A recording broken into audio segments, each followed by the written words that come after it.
bienvenidos una vez más a Política Pública y algo más. José Muniz Churio, buenas tardes. Buenas tardes, Daisy. Buenas tardes, amables televidentes. Como siempre, nos agrada compartir con ustedes este espacio que hacemos con tanto cariño, con tanto entusiasmo, con tanto amor, para llevarles a ustedes hasta sus hogares, hasta sus diversos medios de comunicación, temas de interés local, regional, nacional e internacional. Y hoy con la gratísima presencia de un personaje ampliamente conocido en la región y en el país, Carlos Calderón Mejía, coreógrafo, licenciado, director de grupos de danza, dirigió el grupo de danza vallenata de esta hermosa tierra y se ha ganado el cariño y el aprecio y el respeto además de todos los gestores culturales y de la comunidad en general de nuestro pueblo. Carlos, buenas tardes. Muy buenas tardes, querido pueblo vallenato. Qué gran oportunidad los periodistas que están viviendo alrededor de la hermosa ciudad de Valledupar se acuerdan de las cosas hermosas que tiene esta bella ciudad, que son de muchísimos años, pero que hoy Daisy y el doctor se les ha venido a la mente, ahora que se viene acercando el Festival de la Leyenda Vallenata, traer una de las partes más importantes de lo que se realiza dentro del festival, como lo es el milagro de la Santísima Virgen María del Rosario en la ciudad de Valledupar. Así es, Carlos, son 450 años de historia que se van a cumplir y precisamente aquí estamos para hablar de esa historia que nos llama mucho la atención y de otros temas, porque como él lo dijo, se nos acerca el Festival de la Leyenda Vallenata, la fiesta magna del pueblo vallenato y se puede decir que hasta del cesarense. Bueno, y dicho sea de paso, el Festival Vallenato se ha constituido como el principal festival de Colombia, que tiene interés internacional porque vienen turistas de muchas partes del mundo y ya hay concursantes que vienen ejecutando el acordeón en gran manera, así como los demás instrumentos que se utilizan para hacer la música vallenata, que ha aprendido allá, porque la música vallenata se ha metido tanto que hasta los chinos la están cantando ya. Pero antes de abrir el festival viene la fiesta de la Virgen del Rosario, que hace 450 años, pues, cuenta la historia, la leyenda, que se vivió un milagro y en virtud de eso se ha venido celebrando tradicionalmente todos los años. 29 de abril de cada año se hacen lo que llaman las cargas. Háblenos de eso, Carlos, ¿en qué consiste? Bueno, la historia de la Santísima Virgen María del Rosario recuerda el año de 1576, cuando la reina Isabel II de España y el rey Juan Carlos V recibieron una comisión de los primeros españoles que se mandaron para América. Y ellos vinieron con una misión concreta que fue fundar ciudades y pueblos y descubrir lo que había en América. Y fue como Hernando de Santana, que fundó la ciudad de Valledupar, Rodrigo de Bastida, que fundó la ciudad de Santa Marta, y Nicolás de Federman, que fundó la ciudad de Riohacha, sorprendido por una de las etnias que habían, de las 25 etnias indígenas, eran caníbales. Y ellos se alimentaban con carne humana. Cuando se dio la colonización, a los 3 españoles se les ocurrió coger unos retazos de cuerpos ya un poco descompuestos. Los empacaron y se fueron para España a pedirle ayuda a la reina Isabel y al rey Juan Carlos V. Y es cuando la reina Isabel y el rey Juan Carlos V toman la decisión de que por la parte religiosa calmarle la ira a las etnias indígenas que estaban rebeldes por lo de la colonización. Y pensaron en las 3 imágenes que en Colombia y en América pusieron sus primeros pies en estos países, en estos pueblos, en estas ciudades, como es la Santísima Virgen María del Rosario, que se le entregaron a Hernando de Santana, la Santísima Virgen de los Remedios, María de los Remedios, para la ciudad de Riohacha, y la Santísima Virgen de la Inmaculada Concepción para la ciudad de Santa Marta. Como eso fue un 7 de octubre del año de 1576, o sea, 31 años después es que se realiza lo que es el milagro de la Santísima Virgen, que fue el envenenamiento de las aguas con el producto del barbasco, que es una planta que nace del agua helada, que sale del deshielo de la Sierra Nevada, que corre hoy en día por el departamento del Cesar, la gran mayoría de sus ríos, y trituraban el barbasco y lo tiraban donde había agua para vengarse del plomo, de lo que hacían los españoles. Entonces es cuando se da el envenenamiento, que aparece en el ambiente la Santísima Virgen con un báculo en la mano que tocaba a los españoles, y ellos iban reviviendo, que es lo que se llama milagro, y eso es lo que es la base de lo que es la leyenda vallenata. Esta parte se le ocurrió al señor Tácito Martínez. Tácito Martínez fue la primera persona en Valledupar que dramatizó el milagro de la Santísima Virgen. Creó lo que hoy en día es la procesión con la Santísima Virgen, las cargas, que es el enfrentamiento entre negros, africanos, españoles e indígenas, y de ahí es lo que nace el enfrentamiento que llevó a los españoles como Antonio Suárez de Flores, que era el que vivía en la casa de 2 pisos que está en la esquina de la Plaza Alfonso López, con la española Ana de la Peña.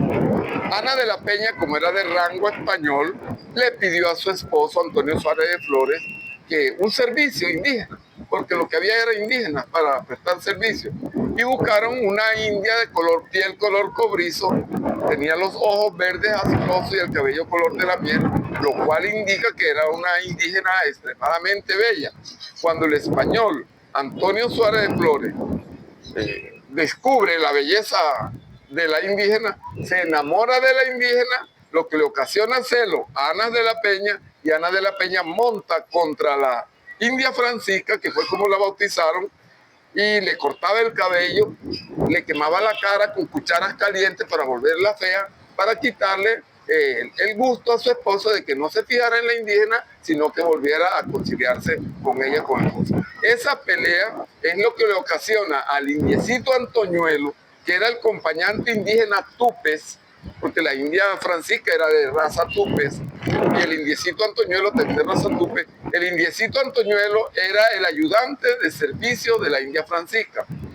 Al ver el castigo que Ana de la Peña le aplicaba a la India Francisca, salió corriendo de la casa, que hoy en día es la casa de los maestres Pavalló, que era donde vivía la española Ana de la Peña, y le cuenta a los caciques indígenas que estaban viviendo en un bohío indígena donde hoy en día está sembrado el árbol de mango que está en la Plaza Alfonso López. Esos caciques indígenas tenían unos nombres propios. Eran el cacique Uniaimo, que era jefe, el cacique Coronaimo, el cacique Coroponaimo y el cacique Chiriaimo. Y ellos recibían órdenes del máximo cacique, que era el gran cacique Upar, que también era de origen tupero. Entonces, el cacique Upar reúne a todas las etnias, que eran 25, que es lo que se representa el 29 y el 30 de abril en la procesión. Hace 2 años venimos recordando la historia, vistiendo a los indígenas como eran, se hicieron las investigaciones y se le está mostrando al pueblo vallenato. Estaban viviendo en un bohío indígena donde hoy en día está sembrado el árbol de mango que está en la Plaza Alfonso López. Esos caciques indígenas tenían unos nombres propios.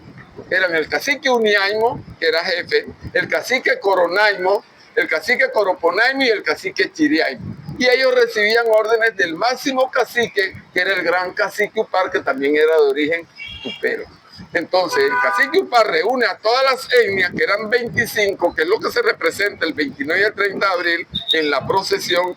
Hace 2 años venimos recordando la historia, vistiendo a los indígenas como eran, se hicieron las investigaciones y se le está mostrando al pueblo vallenato las verdaderas raíces de dónde nace lo que es la leyenda vallenata, de dónde nacen los personajes, y los personajes que hoy en día hacen parte de eso son los indígenas de descendencia tupes, que son los que le pagan la promesa a la Santísima Virgen el 29 de abril, y el 30 lo que se representa es la pelea de los indígenas, los españoles y los negros africanos.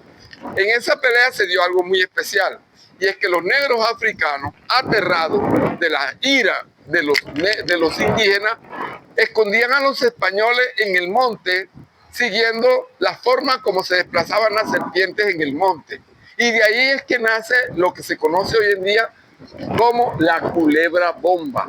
Ellos imitaban el recorrido que hacían las serpientes para que los indígenas no con flecha directa no persiguiesen a los españoles, y ellos son los que dan inicio a esta manifestación que se conserva hasta el día de hoy, desde el día 7 de octubre del año de 1576 hasta el año 2026.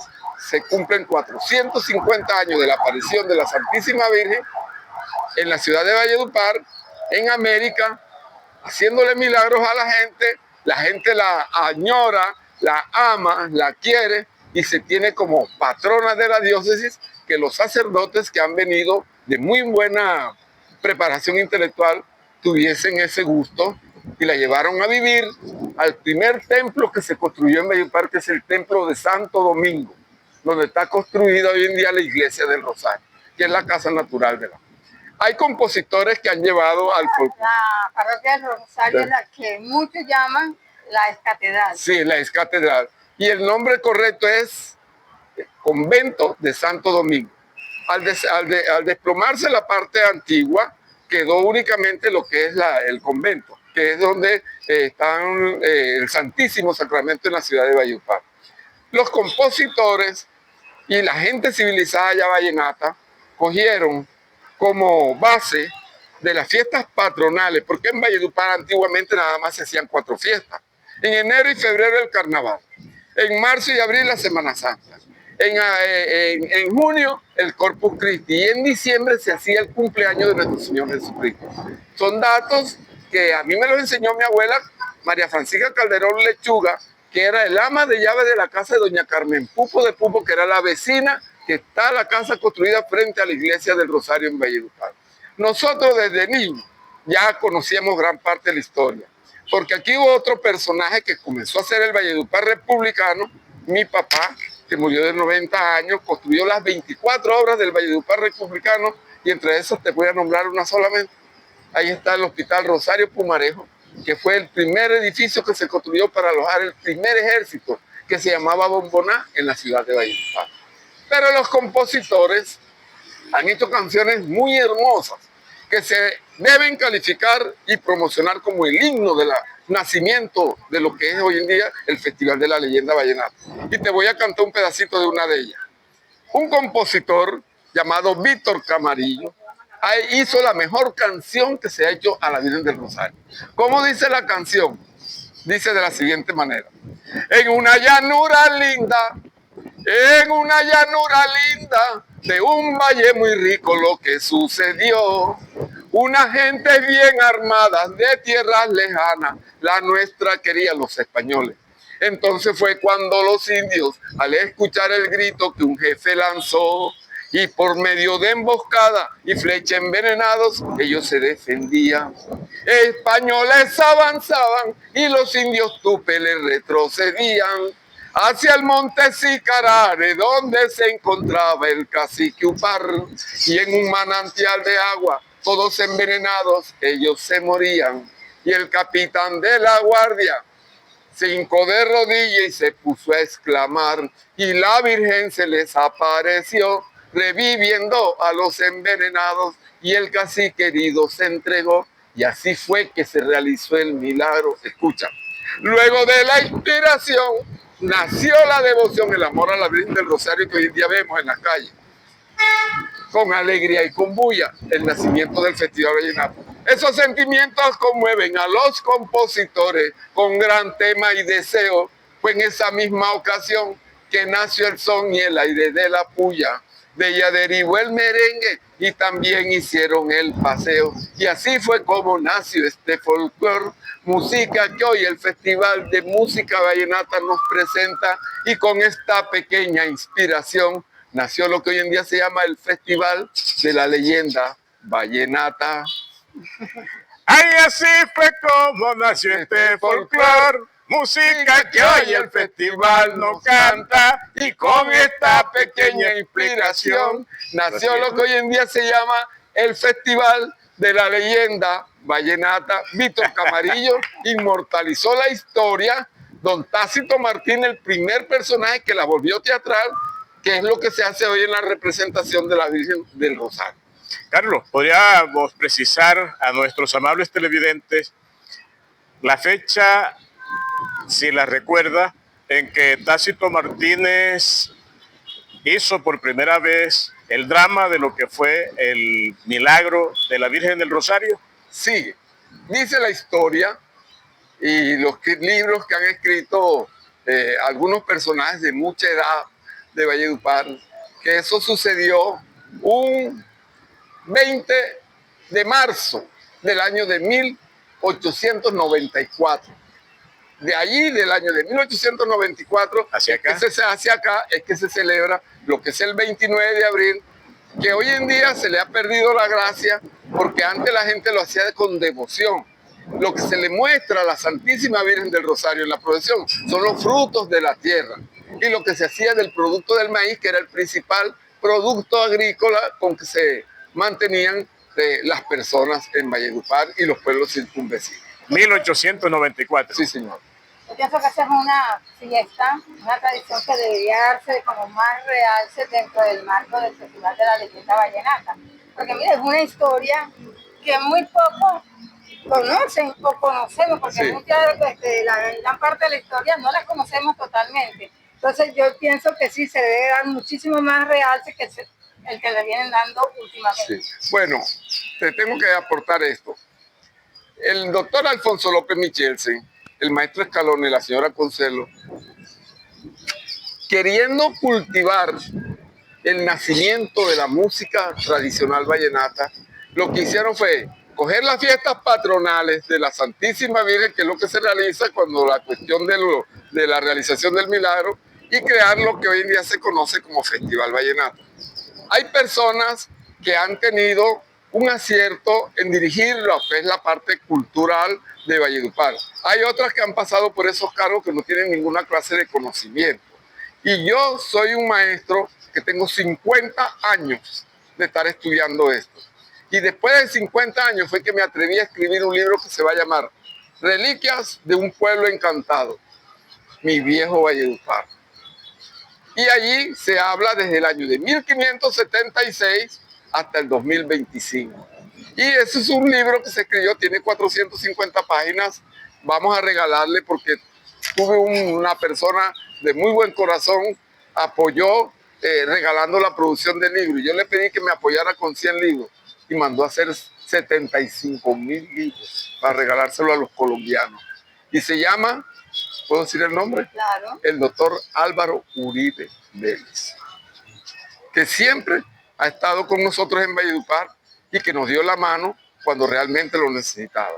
Luego a mí me tocó la dicha de reemplazar, después de la pensión de Sofi Cote, la dirección del Ballet Vallenato. El Ballet Vallenato es una de las partes culturales que nacieron primero que el departamento del Cesar. Porque el Ballet Vallenato, un personaje que nunca lo dice la gente, fue Nacho Vive, que era congresista en el departamento del Magdalena, porque nosotros en esa época éramos Magdalena Grande. Vino a Valledupar. Carlos, ¿por qué no hacemos una cosa? Vámonos a unos mensajes comerciales y después venimos con la historia del ballet. Gracias por eso.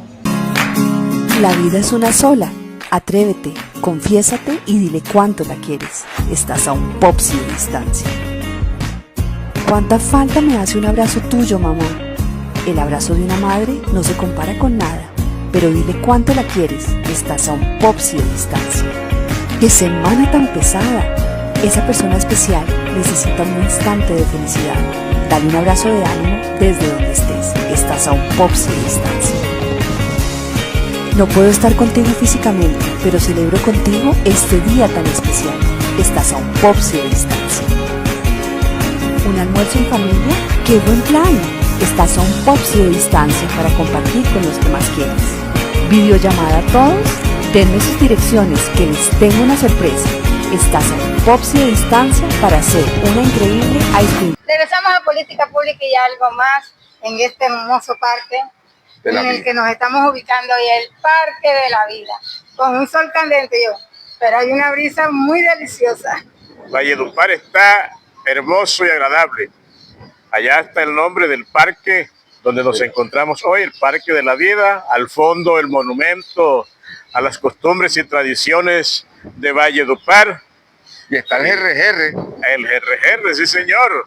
Palos de cañaguate que cuando florecen hacen que la vida sea más bella. Sí. Y bueno, aquí en esta gran compañía, porque política pública estamos en un momento de historia y de cultura, señor, al más alto nivel. Carlos es una de las personas más representativas en materia de historia y de cultura en la ciudad, en el departamento y en el país. Y ahora nos está dando la grata noticia de que es escritor además. No, y antes de entrar a lo que es ya el ballet vallenato, detrás de cámara, Carlos ya tiene una película, tiene grabada. ¿Sí? Ya me la ofreció para que la transmitamos por Cristalín TV. Esa es una sorpresa.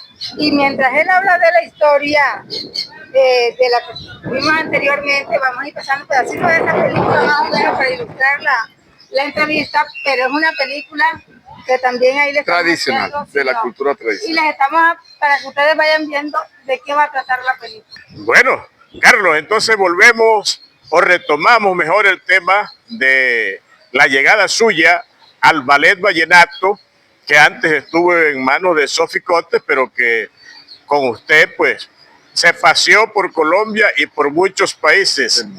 ¿Qué pasó? ¿Cómo llegó usted ahí? ¿Y qué ha pasado además con ese ballet que hoy pues lamentablemente no tiene? Bueno, yo vivía en la casa de doña Carmen Pupo, que está frente a la casa de la Virgen del Rosario en la carrera séptima. Y en Valledupar, antigua calle del Cesar. Antigua calle del Cesar. Diagonal al Café La Bolsa. Correcto. Que era el sitio popular donde llegaban los ricos, los negros, los pobres a tomarse sus cervecitas en Valledupar. Había una persona en Valledupar que era muy inquieta, llamada Óscar Pupo Martínez. El centro, la columna vertebral de lo que es el desarrollo social de la ciudad de Valledupar.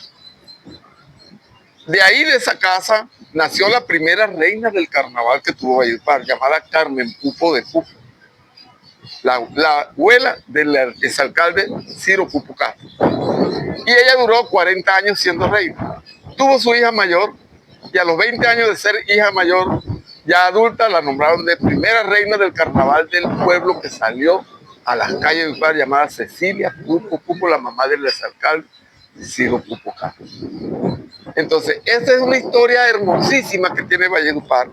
Pero antes de eso pasó una cosa muy extraña para las personas de hoy. Porque el Valledupar antiguo únicamente era 5 sectores. El centro es la parte histórica, la parte que está por la parte trasera de la alcaldía de Valledupar. Los vallenatos de antes la titularon Barrio La Altagracia. ¿Por qué Barrio La Altagracia? Porque allí vivía un personaje llamado Antonio Guerra, que Antonio Guerra fue quien se inspiró un compositor y le sacó la composición Compay Chipuco. Me llaman Compay Chipuco, que vivo a orillas del río Cesar, soy vallenato de verdad, tengo mis patas bien pintadas y mi sombrero bien alón, y de remate yo tomo ron. Él no era acordeonero profesional, porque en esa época todavía no había acordeones. Sin embargo, de Santa Marta, una persona vallenata le trajo un recuerdo y le trajeron un acordeón que era de 2 teclados. Y comenzaba a tocar con esos 2 teclados cualquier cosa de acordeón. Pero como no era acordeonero, terminaba con una frase natural que él la creó. Y decía, por ejemplo, me llaman Compay Chipuco, que vivo a orillas del río Cesar, ruá, ruá, ruá. Porque no sacaba notas. Entonces lo pusieron ruá, ruá. Y ese personaje es el Compay Chipuco de hoy en día, que vivía donde hoy en día está construida la inspección de la carrera cuarta. Entonces los vallenatos comenzaron a verlo que tenía ese ejercicio de ese acordeón y comenzaron a decir que él tenía una alta gracia de saber interpretar acordeón. Y como esa palabra que lo calificaron, quedó el nombre del sector. El otro sector era el Cerezo, que de 5 esquinas, donde era la plaza pública popular de Valledupar, hacia donde hoy en día se conoce la Viña, y sigue subiendo hasta la esquina del Hotel Sicarar. Era mucha arbolización de árboles de cereza. Entonces, como habían tantos árboles de cereza, la gente bautizó el sector Barrio del Cerezo. El otro sector que bautizaron fue La Garita, porque los indígenas atacaban a los españoles y los españoles construyeron por la parte trasera de esta Almacenes Éxito, esa callecita que va para la inspección de la Cuarta, una garita para subirse ellos a mirar cuando los indígenas dentro del monte venían a acercarse a matarlos a ellos. Y eso duró hasta muchísimos años, porque era material de la antigüedad. Entonces, ese sector de esa callecita la pusieron y la bautizaron con el nombre de La Garita, pero por la garita que ellos utilizaban para protección. Luego de la garita comenzó a nacer el cuarto sector, y era que en Valledupar no habían servicios públicos. Y la gente que vivía en el marco de la plaza y en la parte histórica, salían a hacer sus deposiciones y a orinar y a defecar para lo que hoy en día es la carrera quinta. Entonces, como para allá no había alcantarillado, ni habían letrinas, ni había nada de eso, la gente defecaba allá y lo pusieron con el nombre Barrio La Cagá. Nace la creación del departamento de La Guajira y la gente, ya los civilizados, como Pedro Norberto Castro Tres Palacios, cogieron el sector, lo bautizaron con el nombre del barrio La Guajira, y por eso existe hoy en día el barrio La Guajira. Y el sexto lugar que fue dando inicio al Valledupar antiguo fue el barrio Cañaguate, que ya vino la formación después que pasó la guerra de los 1000 días. Después del barrio Cañaguate llegan los primeros cachacos a Valledupar, y vinieron 2 cachacos muy berracamente decididos a hacer progreso. Don Valentín Quintero, que fue la primera persona que montó la primera fábrica de café en Valledupar, llamada Café Mari, y Mari era su hija mayor, que después fue reina nacional del café cuando ya se organizó el departamento del Cesar. Pero todas esas manifestaciones, ya aparece en Valledupar el maestro Adalberto Acosta, que era cienaguero y era folclorista, y él es el que comienza con la idea, apoyando a Sofía Cotes Núñez, y nombran a Sofía Cotes siendo secretaria del doctor Alfonso López, directora del Ballet Vallenato. Cuando ya se monta el pilón, el paseo, la cumbia, la puya vallenata, el doctor Alfonso López, con la inquietud de mostrar a los colombianos las raíces de la cultura vallenata a través de la danza, trajeron un amigo invitado a Valledupar llamado José Ignacio Vives.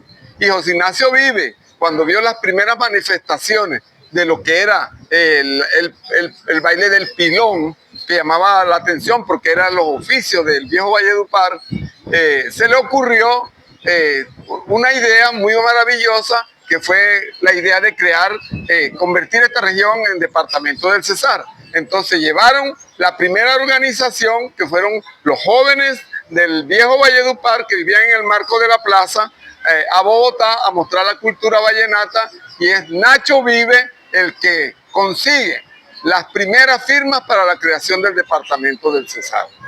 Luego se va desarrollando la ciudad, y hoy en día hay una página folclórica muy especial, que es lo que se llama Desfile de Pilonera.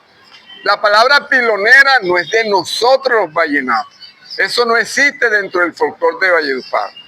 Si el oficio de pilar, de moler, de tratar de cultivar el maíz, luego de cocido, venteado, pilado y molido, era hacer los productos como la arepa, el bollo, el buñuelo, el vino, todo lo que se produce del maíz. El término, al momento de hacer este oficio, que lo hacían las mujeres, no lo hacían los hombres, el término es pilandera. Y ese término de pilandera no tiene que ver nada absolutamente con la raíz de la danza del pilón vallenato. Porque el pilón vallenato nace en el año de 1900 en la finca El Cerrito, donde el señor Fidel Mejía Fuente, que fue mi abuelo, papá de mi mamá, que creó la poesía de 24 versos a los oficios que se hacían en el viejo Valledupar. Y No tiene que ver ninguna relación de las piloneras, esa palabra que no existe, con las pilanderas que existen en Colombia, que nada más son dos. Una pilonera que existe, pilandera, es la del Banco Magdalena. ¿Cómo dice? Que vienen de Santa Marta y vienen para bailar al son de las pilanderas de mi banco tropical. Pila, pila, pilandera, que llega la noche buena. ¿Y cuál es la otra pilandera? Pila, pilandera, que me voy mañana, los bollos calientes de la primer mano. Y pila, pila, pilandera y mole, mole, molendera. Fonseca en el departamento de La Guajira. El pilón vallenato no nació de los campesinos, nació de la gente letrada y la gente de bien, de los ricos del Valle de Upar. El compositor de la música, el que creó la música del pilón vallenato, fue don Evaristo Gutiérrez, que era el único musicólogo letrado que había en Valledupar, estudió en Rusia música. Era pianista, el papá del compositor Gustavo Gutiérrez.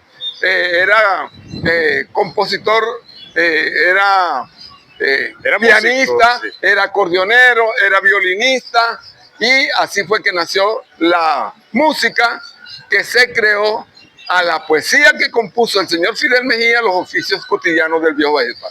Cuando sacaron por primera vez en el año de 1900 lo que hoy en día se conoce como el pilón, se lo fueron a cantar a la señora Carmen Pupo a su casa, que cumplía año un 20 de enero. Y el señor Fidel Mejía llegó con Evaristo Gutiérrez, Oscarito Pupo, Ovidio Palmera, Pedro Norberto Castro Tespalacio y unas 2 o 3 mujeres de la sociedad vallenata, como Alicia Barro, Eulalia de Armas, que fueron las primeras reinas que tuvo Valledupar, a la Plaza Alfonso López, y llegaron a la casa de doña Carmen Pupo y le tocaron la puerta.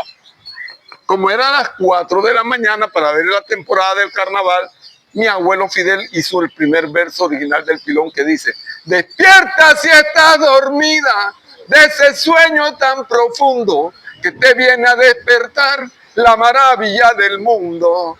Lo dice Fidel Mejía, vaya una felicidad, que me prestes tu salita para mis hijas bailar. Allá donde estarán mis hijas donde estarán, mis hijas salgan para afuera, que ya llegó el carnaval. Porque el pilón vallenato no es del festival, es del carnaval.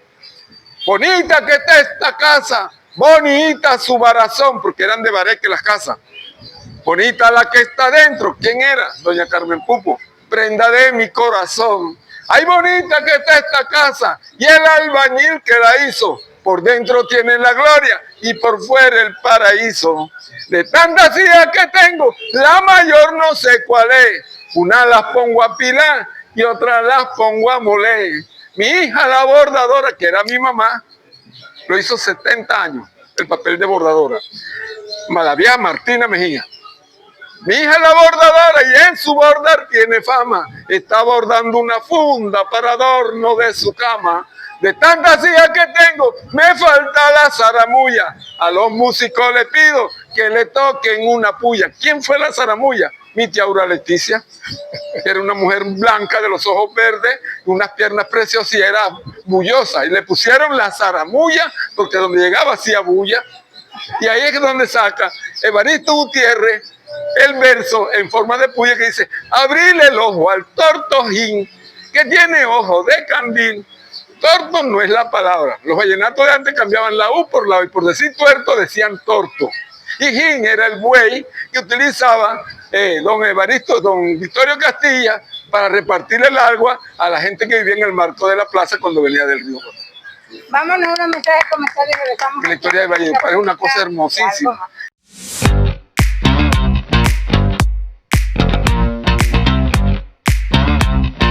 Valledupar pasó de soñar con grandes escenarios deportivos a convertirse en referente nacional. Hoy, estas obras no solo son infraestructura, son oportunidades, disciplina y futuro. Te digo que la construcción de estos escenarios ha dado unos resultados positivos, ya que nuestros deportistas comienzan a entrenar en escenarios o en canchas reglamentarias a nivel internacional y nacional. Mi mayor logro fue como entrenador, que di la medalla olímpica en Londres 2012, como ustedes saben, con Oscar Muñoz. ha habido muchos cambios en lo que respecta a la infraestructura. Cuando yo inicié aquí en Valledupar, la infraestructura era muy poca, muy deficiente y muy abandonada, entre otras cosas. Realmente en mis 35 años que tengo de estar en este ejercicio del periodismo deportivo, uno puede darse cuenta que hemos evolucionado. Antes eran precarias las situaciones en el sentido de la logística. Hoy, unos 12 años hacia acá, tenemos escenarios deportivos dignos de una gran ciudad y que invitan, que motivan al deportista a la práctica de cualquier disciplina deportiva. La infraestructura que tenemos, como es este coliseo tan hermoso, es maravillosa. Ese complejo que tenemos aquí, la Gota Fría, realmente ha sido una bendición para todos.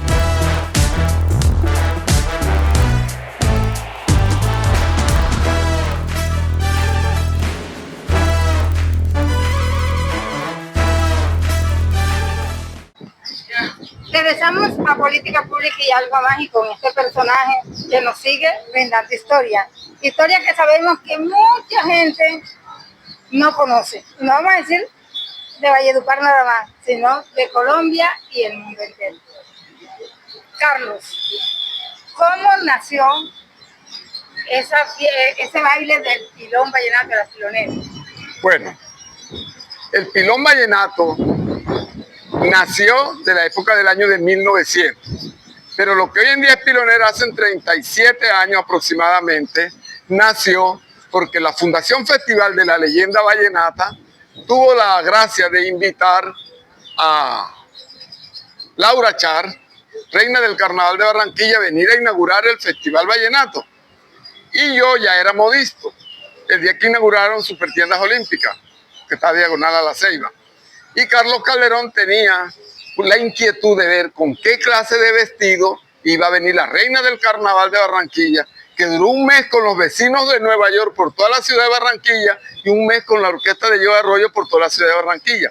A la fundación todavía no estaba tan formada la fundación como está hoy en día estructurada, con personas muy inteligentes como su presidente y todos los que hacen parte de la fundación. Se les olvidó contratarle una música a la reina del Carnaval de Barranquilla. Y la reina del Carnaval de Barranquilla llegó a La Ceiba con un vestido azul turquesa y plateado hermosísimo. Y le pusieron como acompañante al señor Eusebio García, Chevo García, que era el bollo de la época. Entonces, Eusebio García venía con Laura Char pasando por Supertiendas Olímpicas, donde Carlos Calderón estaba parado. Y yo cuando vi que ya yo trabajaba en Barranquilla y hacía vestidos con Amalín de Japón en Barranquilla, a Laura Char, sin música, me quedé aterrado. Dije, nosotros los vallenatos no podemos seguir haciendo el papel de curronchos. Hay que buscarle a la reina del Carnaval de Barranquilla una música para que tengan una melodía, para que lleguen el desfile que estaba encabezando. Apareció en el medio del ambiente la señora María Lourdes Baute, que es una miembro de la fundación, que es una acordeonera, y Carlos Calderón, cuando vio a esa señora sin saber que era María Lourdes Baute, le dijo, señora, ¿usted por qué no aplica las palabras de Simón Bolívar? Toque el acordeón, la melodía del pilón, y póngasele a la reina del Carnaval de Barranquilla para que esa señorita escuche una melodía y pueda ir bailando con su vestido hermoso. Porque la reina, cuando no tenía música, ¿saben cómo bailaba? Porque no tenía música. Ella misma. Yo salí corriendo, después que ya organicé que iba Laura Char, la doctora María Lourdes Baute y otras personas cantando los versos del pilón, salí corriendo para el despacho del señor alcalde, que en ese entonces era Rodolfo Campos Soto, y cuando llegué al despacho del alcalde, él me conocía a mí, era amigo de mi papá, porque mi papá, cuando construía la iglesia del Rosario, era el papá de Rodolfo Campos el que le suministraba la alimentación.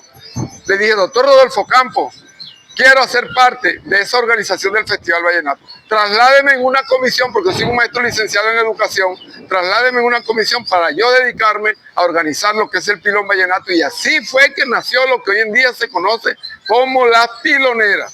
¿Quién le puso ese nombre de pilonera? Cecilia Monsalvo Rivera, que Dios la tenga en la gloria.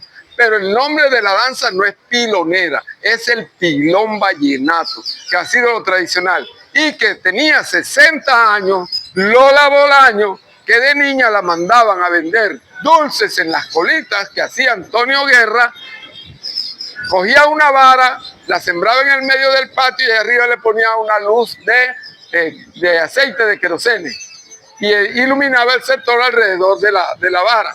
Y ahí llegaban todos los vallenatos a bailar las colitas. ¿Pero por qué se llama colita? Porque antiguamente no habían sastres sofisticados y no habían correas de cuero. Entonces los sastres y las modistas le colocaban a los pantalones 2 tiras en la parte de atrás para que el caballero, cuando se pusiese el vestido, se ajustara el pantalón, y todo el que llegaba a bailar alrededor de la vara, que tenía la iluminación en el patio de la casa de Antonio Guerra, se agarraba de esas tiras y bailaban uno detrás del otro en forma de cola. Y ahí es que nace lo que se llama hoy en día las colitas, que es el origen del nacimiento de la música vallenata.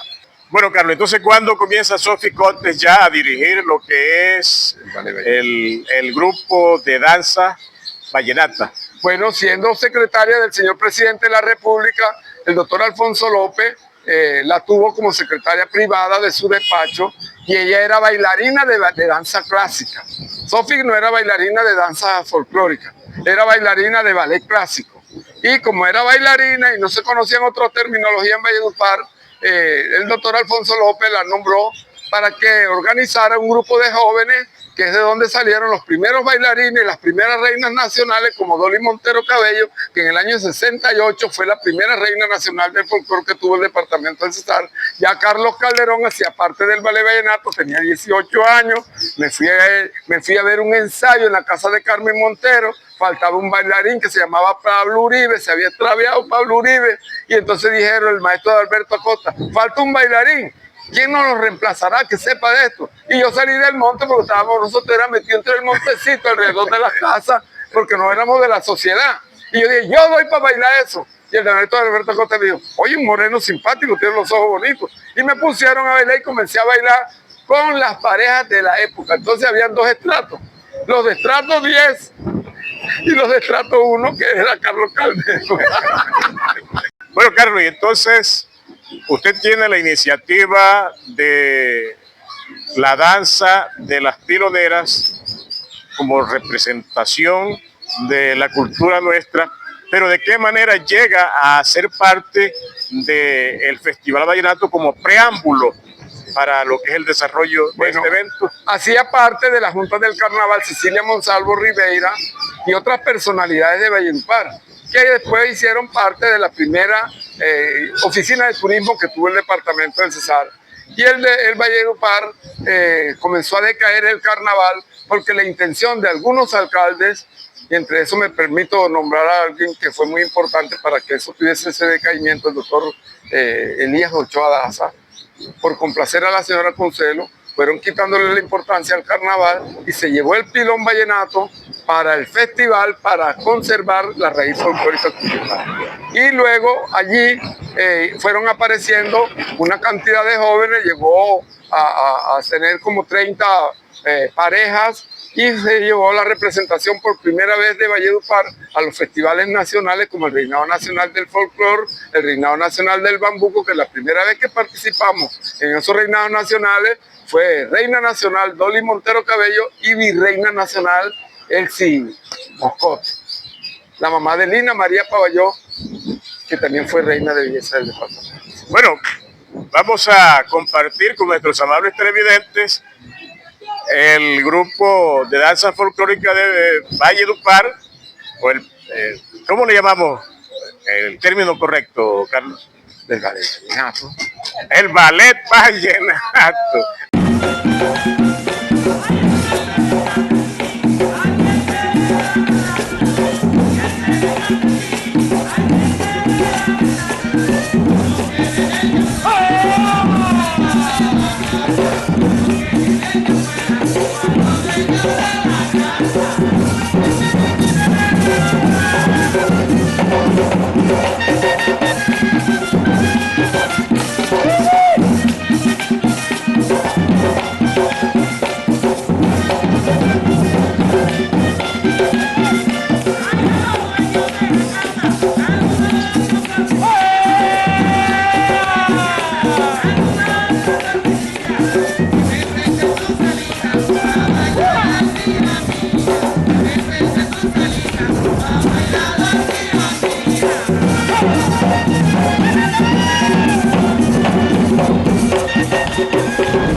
Con nuestros amables televidentes lo que tiene que ver con el ballet vallenato, la película que usted tiene ya, donde están los diferentes aires que bailan o que danzan las personas que hacen parte del mismo. Bueno, el ballet vallenato, ya organizado por Sofi Cotes Núñez, el maestro de Alberto Acosta, lo primero que trabajaron como danza folclórica fue los 4 aires que hoy en día se conocen. Se bailaba el pilón, el paseo vallenato, el merengue vallenato, con unas canciones muy populares que se conservan, que son la raíz de lo que se hace hoy en día. Por ejemplo, el paseo vallenato nació de una vieja tradición y costumbre que las mujeres cañaguateras lo dicen, el celo de los hombres con las mujeres cañaguateras. Y entonces se le ocurrió al compositor Isaac Carrillo hacer una composición que es muy conocida por todos, que comienza: te juro que yo sin ti estoy acabado, como estoy enamorado, me acuerdo de ti, bien.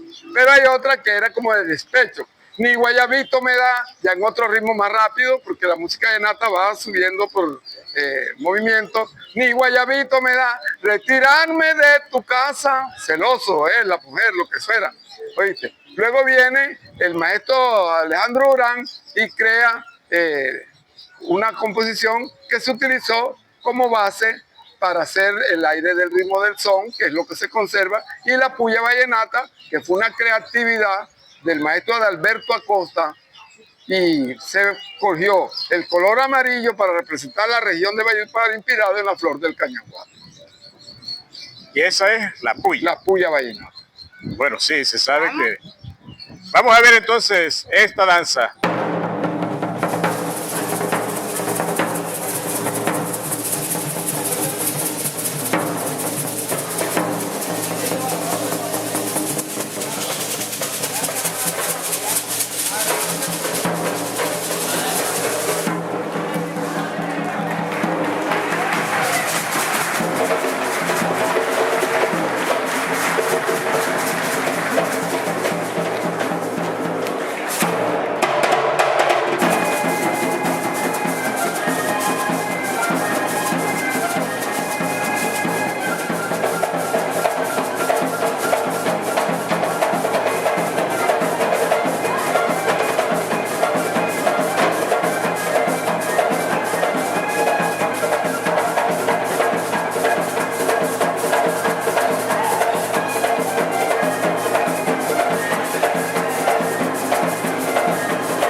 Hermosa representación. Ya nos sentimos ahí en Festival de la Leyenda Vallenata, viendo, bueno, pues mire, esta calle que tenemos aquí al frente, precisamente, por aquí nos está pasando las piloneras. Esa es una fiesta que la gente se da cita para ver bailar. Yo le estaba diciendo a él, Carlos, tenemos que sacar por Cristanlin, ya no va a ser este año, pero de pronto el otro año, las piloneras de Cristanlin TV. Obviamente con política pública y ya lo demás. Bueno, pero antes del Festival Vallenato se nos viene una época de mucho recogimiento de paz y de reflexión también. ¿Cómo se vivía? Estamos hablando de la Semana Santa. ¿Cómo se vivía la Semana Santa en esas épocas también en que comenzó precisamente el Festival de la Leyenda Vallenata? Bueno, es que la Semana Santa, o sea, lo que decían los vallenatos antes de la Semana Mayor, tiene sus orígenes basados en la pasión y muerte de nuestro Señor Jesucristo. Ha habido en los últimos años algunos compositores que han hecho muchas composiciones al Santísimo Axiomo, que significa ese hombre, que es el Señor de la Columna. Y el Santísimo Axiomo es el santo patrono declarado por la diócesis, patrono de la diócesis de Valledupar, como hicieron también con la Santísima Virgen del María del Algo Rosario. que tenemos que aclararle, porque mucha gente dice el exeomo, pero no saben que el exeomo es el mismo Jesucristo. Entonces, para que sepan de que el exeomo significa he aquí al hombre, y que estamos hablando precisamente de nuestro Señor Jesucristo. Bueno, y en Valledupar se han dado movimientos culturales de embellecimiento de esta ciudad, que yo, el maestro Carlos Calderón, me atrevo a decir que ha nacido la tercera maravilla del mundo moderna en la ciudad de Valledupar, y es el santuario del Santísimo Axiomo. Cuando tú estás en el santuario es que te quedas aterrado de ver tanta belleza física, natural, se conoce la ciudad, pero la persona que se inspiró para hacer ese monumento, el escultor Jorge Maestre, es el único escultor que lo ha hecho a la perfección como es. Pero hay muchas personas que han escrito sobre quién hizo el Santísimo Axiomo. Y resulta que por esta región pasó un escritor ecuatoriano llamado Caspicari, que fue el que hizo 4 imágenes en Valledupar, entre las que se destaca el Santísimo Axiomo, Jesús Caído, San Marco de León, que está en el Paso Cesar. Y esas esculturas son las que se conocen como las primeras esculturas que llegaron a Valledupar. Pero antes ya había llegado el Santo Domingo de Guzmán, que fue el primer santo religioso católico que se trajo a Valledupar como imagen, y la historia dice que Santo Domingo de Guzmán fue el que enseñó a rezar el rosario a la Santísima Virgen María del Rosario. Entonces, todo eso antes era un prestigio de mucho respeto. Los padres de familia respetaban mucho. Las mujeres, por ejemplo, no prendían fuego durante el recorrido comenzaba el Domingo de Ramos hasta que se acababa el Viernes Santo. No se bañaban en el río. Eso da origen a la leyenda de la sirena del puente de Hurtado, y mucho respeto. Entonces, dice mi abuela que se prendía la leña de Brasil y duraba toda la semana encendido el fogón, y se utilizaban las brasas para hacer asado, para hacer arepa, para hacer bollo, para hacer el peto, para hacer todo eso, pero con mucho respeto. Y que cuando se llegaba el Jueves Santo y el Viernes Santo, toda la gente de Valledupar se vestía de blanco. La mayoría de la gente se ponía el símbolo de la cinta morada, pagando como respeto a nuestro Señor Jesucristo en la pasión. Y nosotros los niños éramos prácticamente quietos. No había movimiento, la gente ni siquiera fumaba. Los adultos no fumaban. Y el que fumaba guardaba el cigarrillo o lo escondía para fumar escondido. Porque antes no había esa manifestación de consumo de drogas. Era una semana de mucho respeto. De mucho respeto, sí. Hoy en día se ha perdido. Sí. Porque ya un jueves, Viernes Santo, ya vemos los equipos de sonido, altos volúmenes, ya la gente no quiere respetar. Se han convertido en parranda santa. En parranda santa, sí, señor. Pero Daisy, qué momento tan agradable hemos pasado con la gratísima presencia de Carlos, y la verdad es que podríamos seguir aquí el resto del día y de largo, pero el tiempo va marcando, no se detiene, y tenemos que despedirnos lastimosamente. Eso sí, Carlos, te quedan las puertas abiertas para que en cualquier momento que tengas inquietudes que compartir con nuestros amables televidentes, puedas venir con toda la confianza. Antes de despedirnos, Carlos, o más bien, dígame el nombre de la película que le vamos a ofrecer a nuestros televidentes. Reliquias de un pueblo encantado, mi viejo Valledupar. Reliquias de un pueblo encantado. ¿El mismo nombre del libro? Sí, el mismo nombre del libro. Pero para retirarnos no nos podemos ir lejos del Pilón. Cuando se iban, después de dar la serenata andante, cantaban un verso de despedida. ¿A quién se le canta aquí? ¿O a quién se le dan las gracias? Si a los que vienen de afuera o a los dueños de la casa. Ay, Carlos, de verdad que nos encanta tenerlos aquí en Política Pública y algo más. Y como lo dijo José Munive, ya sabes que todavía hay muchas cosas más que contar. Sí, señor. Estas son historias de nuestro pueblo, de nuestro valle de Upar. De verdad que fue un placer, Carlos, tenerlo aquí y pues las puertas quedan abiertas. Hay bastante historia todavía que contar y que sabemos que usted, bueno, es el profesor. Para esas historias que desconocemos y que mucha gente desconoce, porque no vamos a decir que nada más somos nosotros los que lo desconocemos, pues de muchas cosas que usted habló aquí, yo sinceramente tengo que ser honesta, no las conocía. Pero bueno, son enseñanzas que uno le van quedando en la vida, que le van llegando en la vida, y eso hace parte de nuestra cultura y que la enriquece todavía más. Carlos Munive quedó también fascinado con esas historias. Y queremos dejarle esa puerta abierta aquí en Política Pública y algo más para que en otro programa, José Munive, para que en otro programa tengamos aquí a esos bailarines, a esos que ustedes ensayan. Bueno, amables televidentes, como dijimos anteriormente, el tiempo no perdona, tenemos que despedirnos, nos vamos muy satisfechos de lo que hemos compartido hoy con ustedes y nos vemos la próxima semana, Dios mediante. Okay. Pero miren, le vamos a dejar con esta linda imagen que está en este lugar de María Concepción. Perena de Fernández de Castro. Entregándole los caballos al libertador Simón Bolívar. Una belleza. Que Dios los bendiga.